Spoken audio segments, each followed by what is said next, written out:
Le 5 juin 2013, Clément Méric, militant de l'Union syndicale solidaire et militant antifasciste, était assassiné par des nervis d'extrême droite, par des néo-nazis, en plein Paris.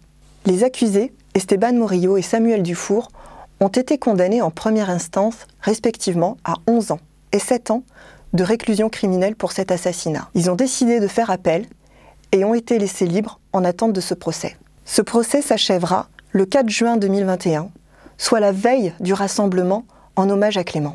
Ne nous y trompons pas, il s'agit d'un assassinat politique.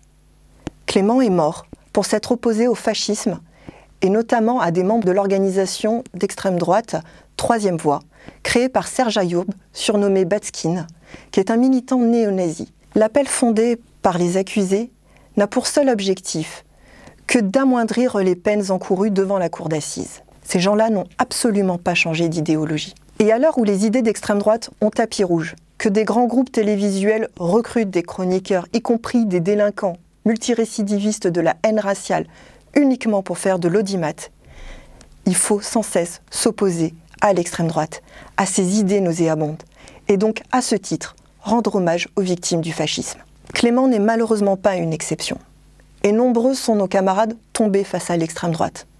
Ibrahim Ali, victime des colleurs du FN, Brahim Bouaram, poussé dans la Seine après une manif du 1er mai 1995 par des militants FN, et plus récemment, les noyés de la Deule, où plane également un crime de l'extrême droite la plus crasse, pour ne citer que cela.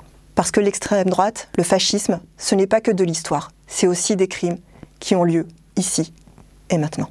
Le 5 juin, nous ferons un rassemblement en hommage à Clément, pour nous dire ce message tout simple. Repose en paix, Clément. Tu vivras toujours dans nos luttes.